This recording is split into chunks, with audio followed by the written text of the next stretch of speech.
mybookie.ag. Make sure you use the promo code Weasel so MyBookie can match up your first deposit all the way up to $1,000. What's up, guys? We're here for UFC 293, the Fight Night card. Well, it looks like a Fight Night card, and not too many fights got scrapped on this one. Kai Kara-France was the only fighter that pulled out, and that was actually going to be a really good fight. But with Kai out, the card just doesn't seem as enticing, but Adesanya is still the main event. There's going to be a lot of people who's going to watch that. And I'm very curious to see if Sean Strickland can do anything to upset the champion. As you can see in the top left corner, my last prediction rate, 7 out of 11 total, and 3 out of 3 perfect on the confident picks. Now we just have to go and say, this whole card is going to be a good night for the Aussies and the Kiwis. Right off the bat, that's what I gotta say. With Adesanya fighting Sean Strickland, maybe not Tuivasa, because he's going up against Alexander Volkov, and that's a difficult fight for Tuivasa. Justin Tafa going up against Austen Lane. Tyson Pedro going up against Anton Turkalj. Carlos Ulberg going up against Jung. Jack Jenkins going up against Chepe Mariscal. Jamie Mullarkey going up against John Makdessi. This should be a cracking one for the Aussies and the Kiwis. Now, going over the rest of the fights before we go to the featured fights that most people care about, I do think Manel Kape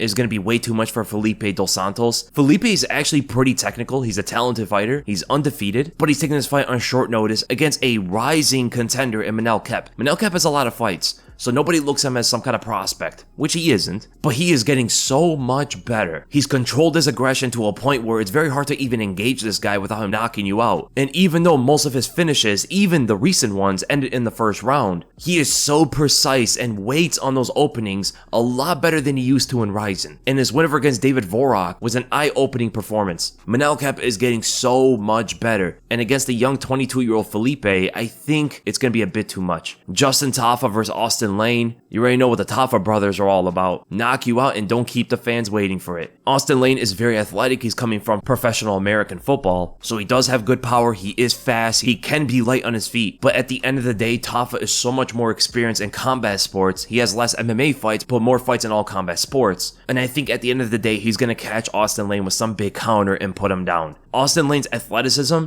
can make some people forget that he just doesn't have the best reflexes for fighting yet. He doesn't have the best reactions. He doesn't deal with punishment that well. Tyson Pedro versus Anton Turkalj. Both these guys are coming off losses. Pedro's coming off a loss against Makdessi Bukauskas, and Anton Turkalj is coming off 2 losses in a row. He was undefeated before coming into the UFC, and now is winless in the UFC. He didn't lose against any scrubs. He lost to Vitor Petrino, who's undefeated, a monster in the light heavyweight division, a legit promising prospect. In the future, this loss to Vitor Petrino is not going to look as bad. And before that, he lost to Gelton Almeida. He did lose in the first round by submission, and that is not too great, but he lost to someone like Almeida, who's a top contender in the heavyweight division. But at the end of the day, I think Tyson Pedro is way too dynamic on the feet. He's way too calculated, whereas Turkalj could be a bit wild. Both guys are really good on the ground. They both have scary killer instinct on the ground, and both don't establish position as well as they are at getting submissions on you. So I do think on the feet, Pedro's way too much. He's way too precise with his shots. Both guys could be a bit wild on the ground. I can see either of them catching each other, so I am going to go with Tyson Pedro on this one due to the striking difference. Carlos Ulberg going up against Jung. Jung is coming off a 2-loss streak, a first-round knockout loss to Dustin Jacoby, and a decision loss to Devin Clark. Carlos Ulberg is destroying these guys outside the top 15. And I think if he gets a win here, he should go up against someone ranked. And I think Ulberg should do it with style. I think he's going to put on a very similar kind of performance, moving on the outside, being very precise with his counters, intercepting Jung with good jabs, landing some good leg kicks here and there, mixing up the stand-up on him, and then eventually, unexpectedly but aggressively sniping him, putting him down, and I can see it happening pretty early. First or second round. I think Jack Jenkins should be able to outpace Mariscal. I think it's going to be a pretty high-paced fight. Jenkins might be able to outpace him at the end of the day. Both guys are active on the feet and attempt a lot of takedowns. Mariscal only has one fight in the UFC though, and is against Trevor Peek. Trevor Peek is super aggressive, so he's going to bring that kind of fight. Jack Jenkins is going to do it a lot more technically, mixing up the game and being a lot more defensively minded, especially when it comes to his grappling. I do think at the end of the day, he should be able to outpoint Mariscal. I think Jamie Mullarkey versus John Makdessi is a close fight. Makdessi is so old in this game now, 38, a lot of experience, but he did look pretty decent against Ignacio Bahamondes, a guy who was much younger than him, and everybody looks at him as a pretty good prospect. But he did lose to Nasrat Haqparast. And Jamie Mullarkey just got knocked out in the second round by Mohamed Naimov, who's probably going to do some pretty interesting things in the future, but he did beat Francisco Prado, who a lot of people deemed as a pretty good prospect, and beat Michael Johnson, right? Knocked out Devontae Smith, knocked out Kamaworthy. He's beaten some legitimate rising fighters, and I think Makdessi's age is really going to get to him in this fight. Nasrat Haqparast versus Landon Quinones can be a pretty close fight. Nasrat has a lot more experience. It's just the only thing is, he's not doing too well. Coming off a win against John Makdessi, but lost 2 fights before that, got dominated by Bobby Green, and also lost to Dan Hooker. So those are 2 guys not too bad to lose to, I guess. The only thing I don't like is that he swings so wide. So many big looping punches, especially coming from that right hook, and they're both gonna be southpaw fighters. Landon Quinones can land that straight down the center and catching Nasrat on the chin. That's what worries me about him. So Landon is the younger guy. He's a lot fresher. He did lose on the Ultimate Fighter in his last fight against Jason Knight. Got submitted in the first round very easily too. So I am going to go with Nasrat, but I am not too confident in this at all. Landon is a huge underdog going into it though. Blood Diamond versus Charlie Ratke. What do we even say about this fight? Blood Diamond is probably the better striker, but that fight's going to hit the ground so quickly and Ratke is going to submit him. Shane Jung versus Gabriel Miranda. This is a tough one to call. Shane Jung is a lot more patient in the stand-up, whereas Gabriel Miranda is the complete opposite. He can be very reckless with his blitz. It might be caught coming in by Shane Jung, but there's a clear grappling difference between the two. Miranda is so much better on the ground than Shane, and Blake Bilder was able to get Jung to the ground very easily. Miranda attempted quite a few takedowns against Benoit St. Denis, and that guy is enormous. Got him down a couple times briefly. So even though he had little success against Benoit, I think that's enough for him to have a lot more success against Shane Jung. And I do like him as an underdog as well, so I'm going to go with Gabriel Miranda. And the last fight is Kevin Jousset versus Kiefer Crosbie. This is an interesting fight. So we got another Frenchman in Kevin versus an Irish coming out of SBG Ireland, Kiefer Crosbie. And if you guys don't know who Kiefer Crosbie is, he's the guy that knocked out Alex Oliveira earlier this year. This is going to be a tough one for both guys because Kevin might have the advantage here, but Kiefer is way better with his boxing. This guy has legitimate power, put down Alex Oliveira with one right hook. And he has ferocious ground and pound as well. Kevin Jousset, he keeps his head up in the air, man. That's so scary. He's so stiff when he boxes with you. I could definitely see Kiefer knocking him out. So I'm going to go with Kiefer Crosbie, but it is a pretty close one if Jousset gets the fight to the ground. So I'm going to have to say that the prospect of the night is easily Carlos Ulberg. The guy's so good on the feet, he's looking better every time we see him. According to Tapology, he's number 21 in the world. So with a win here, he might fight a top 15 guy too, which would transition him from a prospect to a rising contender. The fighter of the night is Kevin Jousset. No, I'm just kidding. Obviously, it's Israel Adesanya, one of the biggest names in the sport. He's clearly the main attraction and going for another title defense. The stake of the night, the fighter that's in hot waters, is sadly, even though he's a really cool guy and stuff, it's probably Blood Diamond. It's either Blood Diamond or Shane Jung. You can pick or choose either of them. They're both on a losing streak. Blood Diamond is 3-2 in his career. Shane Jung is 13-7. Blood Diamond is coming off a 2-loss streak. He's winless in the UFC. As for Shane Jung, he's coming off a 3-loss streak. If this makes it his 4th, that might be it for him in the UFC. The banger of the night, the most explosive, exciting fight on the card, in my opinion, is probably Carlos Ulberg versus Da Jung. Both guys are strikers, have a lot of power, can end the fight at one shot. That's going to be a super explosive fight. And then the fight of the night, the best competitive and technical fight, might honestly be Manel Kape versus Felipe dos Santos. Even though there's not like a true fight of the night. There's no fight on here I think that's a truly technical, high level and competitive fight. The most competitive might be the first fight on the whole card, Kevin Jousset versus Kiefer Crosbie, or maybe even Shane Jung versus Gabriel Miranda. But technically speaking, Manel Kape versus Felipe dos Santos is probably the most high level fight on the card. And with that, let's go to our first fight, the co-main event, Tuivasa versus Alexander Volkov. Power versus technique, but it is the heavyweight division, so everybody has power. That automatically gives Volkov some advantage here. He's also so much taller, so much longer, way more precise with his shots, and he might just range kill him. He might keep the fight at range for so long and just snipe at Tuivasa over and over again, damaging his face with jabs, and then putting him down with like an uppercut when Tuivasa's trying to come in or something like that. I could even see knees in the clinch. Tuivasa likes to enter in you with a blitz, end it with a clinch, and from there land big elbows and hooks. But the problem with that against Volkov is if he doesn't get the knockout from the entry, because he can win there, right? Tuivasa's best way of winning there is through the blitz itself. But let's say he doesn't knock him out and enters the clinch. Volkov is going to destroy him with knees, right? He's 5 inches taller. He has the longest legs in the UFC. I believe his leg reach is like 48 inches or something crazy. Like, that is insane. He doesn't have to bring his knees too high up to land him on Tuivasa's chin. Tuivasa's so open from a distance, Volkov just has to be wary of the big haymaker and the blitz from Tuivasa, and that's pretty much it. Tuivasa does have good leg kicks, but I can see Volkov checking those. For the fact that Tuivasa doesn't really mask them, he doesn't really set them up too much. Volkov has been hit by some good leg kicks in the past, but I think he knows what to expect from Tuivasa in this fight. So I'm ultimately going with Alexander Volkov. I'm going to go by a second round TKO. Anything can happen. Tuivasa definitely has a shot here. It's a matter of probabilities, but I think Volkov has a higher chance of winning here, as he is also a pretty significant favorite, almost a 2-to-1 favorite over Tuivasa for a reason, and I agree with it. And then we go to the main event. Israel Adesanya versus Sean Strickland. Who would have thought this fight would have got made at this point in their careers? Coming off a win over Abis Magomedov, having a very close fight with Jared Cannonier. I'm happy for the guy he got this opportunity, but how does he beat Adesanya?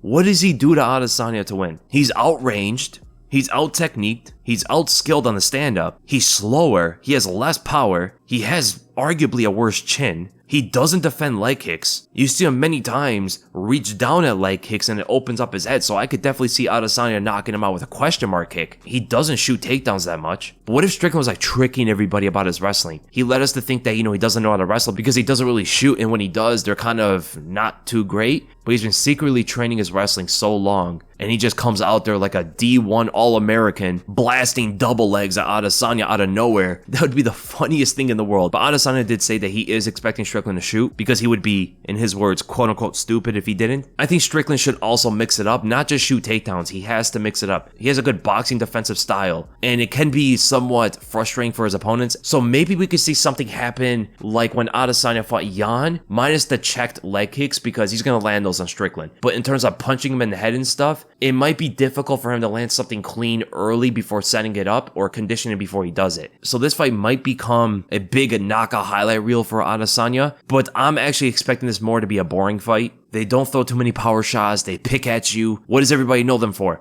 Leg kicks and jabs from Adesanya, moving forward and throwing jabs from Sean Strickland. It might just go all 5 rounds with Adesanya maybe landing more damage because of the leg kicks, winning the fight through that. I could definitely see that from this fight. So ultimately, my prediction for this, it's a no-brainer. He's a massive, massive favorite going into it. Everybody's picking him as well. I have Israel Adesanya winning this, and I'm going to go by a decision win, but I can definitely see a knockout. Conditioning Sean Strickland for the big shot and putting him down. That wouldn't surprise me at all, but knowing most of Adesanya's performances, I see leg kicks and jabs into a decision happening here. The funniest thing in the world, though, would be if Strickland pulled this off. Honestly, that would probably be the only super unexpected and exciting thing to happen on this card. A massive upset in the main event. Because whatever Adesanya is going to do to Strickland, other than maybe submit him, everybody kind of expects it to happen. Either he knocks him out or wins by a decision. There's nothing unexpected from that. And Adesanya is a minus 670 favorite going into this Strickland fight. It's such a massive favorite. This is like the territory of Shevchenko versus Grasso, Nunes versus Pena. That's how big of an underdog Sean Strickland is going into it. And I'm not going to lie, it's very hard to see how he wins this. And if you want to capitalize on this,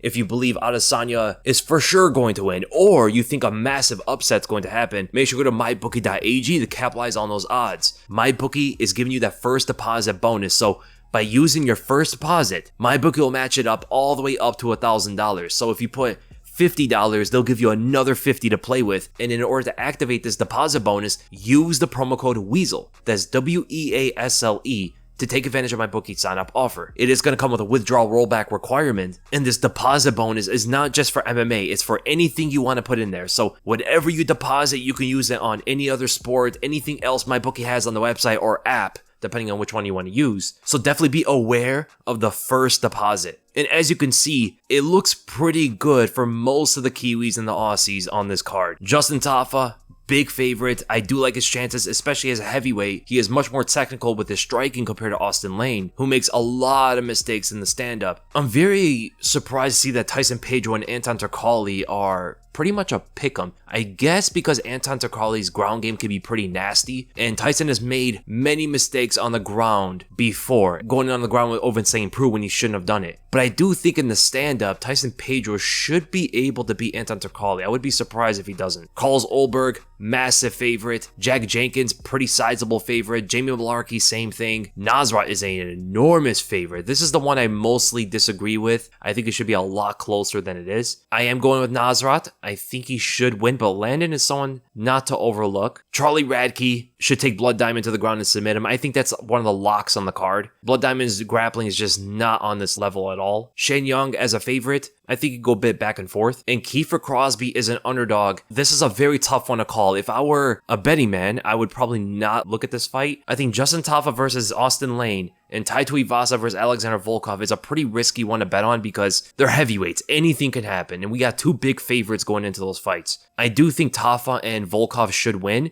but those are probably ones I would not bet on. I would also probably avoid the Shane Young versus Gabriel Miranda fight and the Kevin Jousset versus Kiefer Crosbie fights. Those are pretty difficult to predict, but I do think the locks of the card are Adesanya, Manel Kape, Carlos Ulberg should win, but that's a risky one. So I would be a bit iffy to bet on that. And Charlie Ratke. I think those three are the locks of the card. Adesanya, Kape, and Ratke. I'm just curious. What is Sean Strickland's methods of victory here? How does this look? Him to win by knockout is a plus 840. Him to win by decision is plus 1,075.